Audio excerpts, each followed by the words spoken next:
এই বিদেশ ভ্রমণ করেছি অচল কামাই রুজি রোজগার করার জন্য।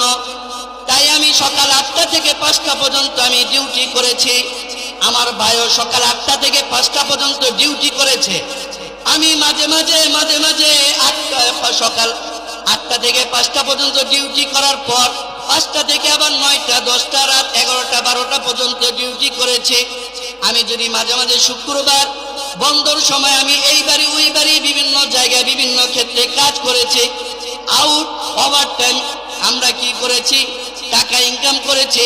ওই টাকা ইনকাম করার জন্য আমারও চলা 3তলা ফাউন্ডেশন হচ্ছে।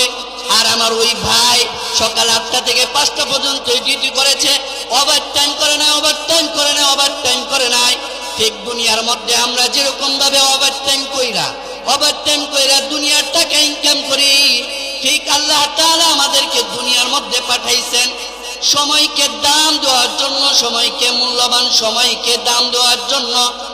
যেমন আমরা এশারের জামাত একসাথে একত্রিত আদায় করছি। এই একসাথে একত্রিত আদায় করার জন্য আমরা অর্ধেক রাত আমি যদি ঘুমের মধ্যেও থাকি, আমারও চল 2 রাকাত করে নফল নামাজ সারা রাত অর্ধেক রাত পর্যন্ত যদি আমি পড়ি, পা ফুলায় ফেলি, আমি যেই সওয়াব পাবো ওই অর্ধেক রাত পর্যন্ত আমার নামাজের আমল নামা আমার ভিতরে ঢুকে গেছে। আবার সকাল ফজরের সময় এই রাত্রে আধা ঘন্টা আমরা এশারের জামাত আদায় করছি, আবার ফজরের টাইমে আবার আধা ঘন্টা সময় আমি ফজরের অর্থে আমি সময়কে মূল্যায়ন করব।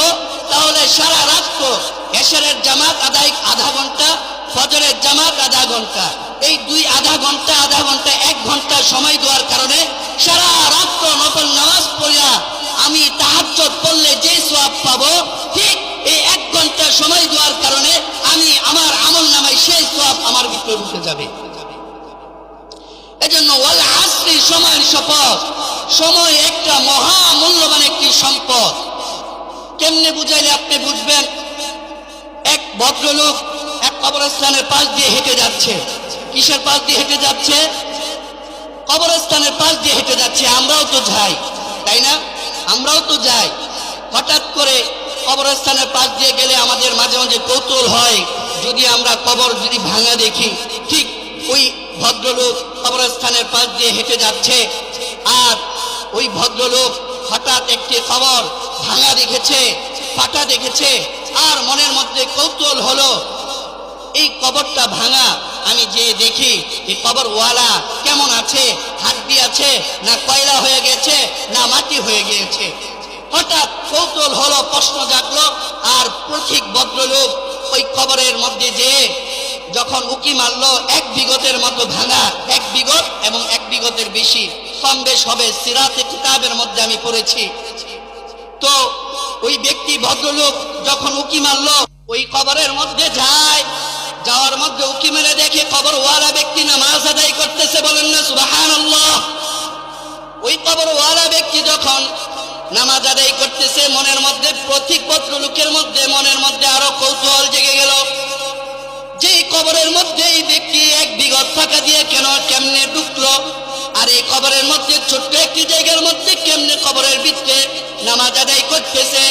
প্রত্যেক ভদ্রলোক ওই কবরওয়ালা ব্যক্তিকে প্রশ্ন করার জন্য ওই প্রত্যেক ভদ্রলোক অপেক্ষা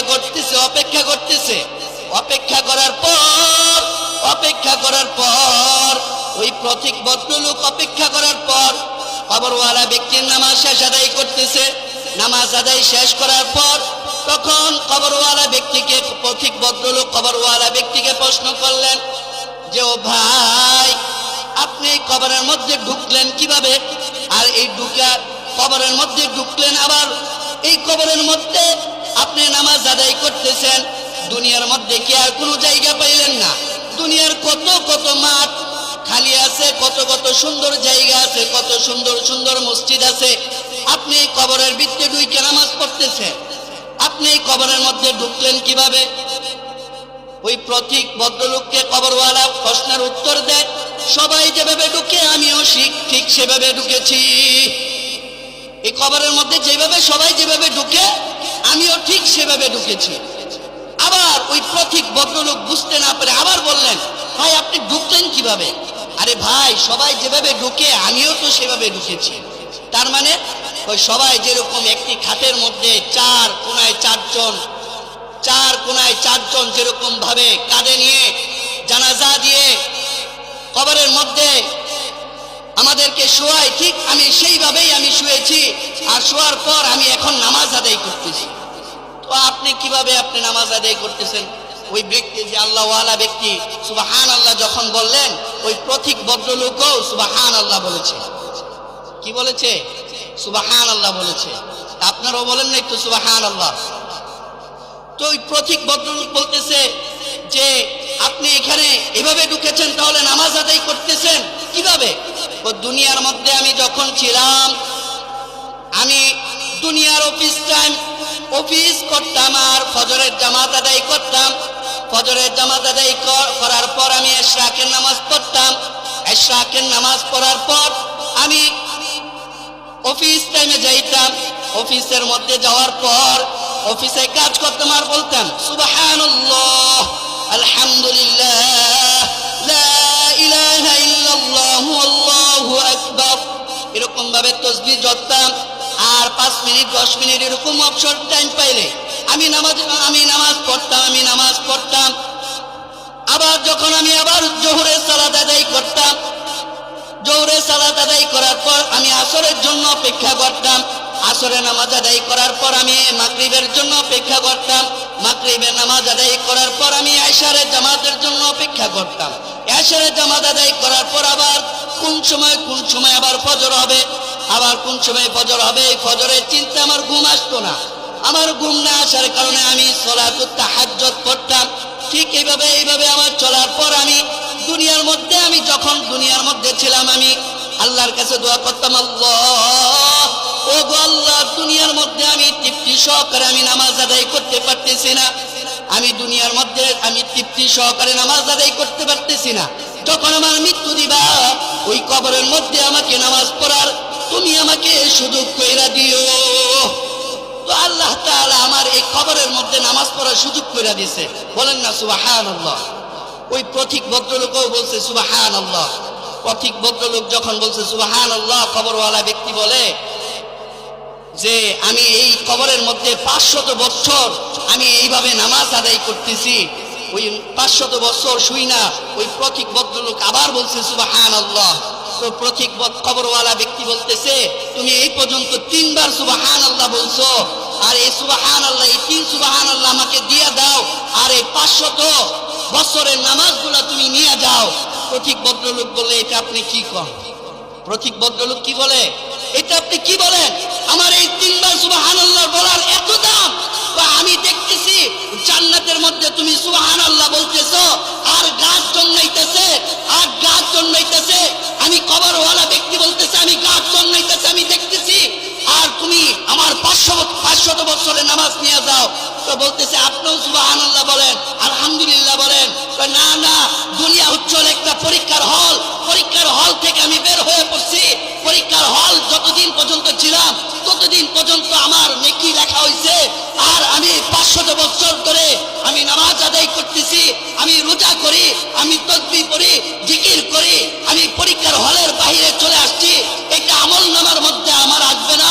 আপনি পরীক্ষার হলের মধ্যে আসছেন, যতটুক পর্যন্ত আপনি লিখবেন, যতটুক আপনি আমল করবেন, যতটুক আপনি জিকির করবেন, যতটুক আপনি রোজা রাখবেন, যতটুক আপনি আল্লাহ ওয়ালাদের সোহবতে থাকবেন, ততটুক পর্যন্ত আপনার আমলনামায় নেকি লেখা হবে। বলেন না সুবহানাল্লাহ?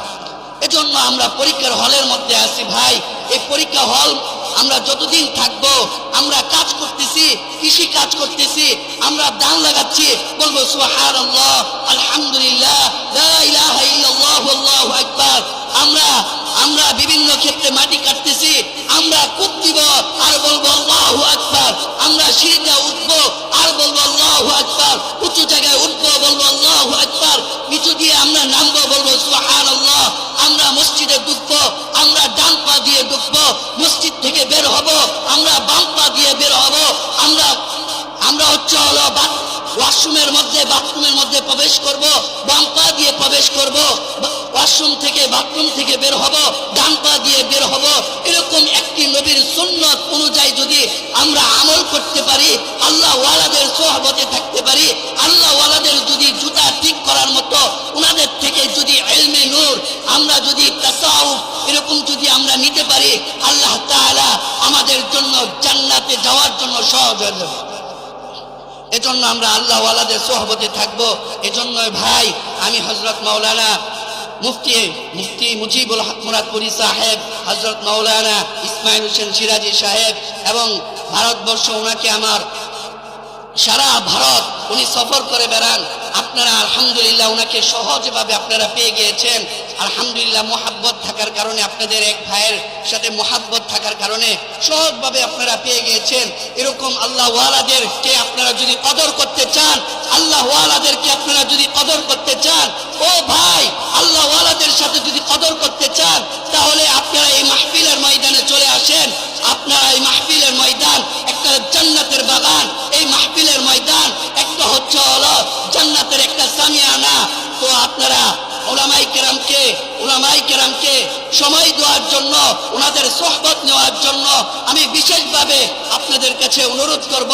আপনারা দূর দূরান্ত থেকে যারা আসতেছেন, বাজার ঘাট আপনারা বিভিন্ন দোকানে আছেন, আপনারা বিশেষভাবে অনুরোধ করব আপনারা মাহফিলের প্যান্ডেলের নিচে চলে আসেন।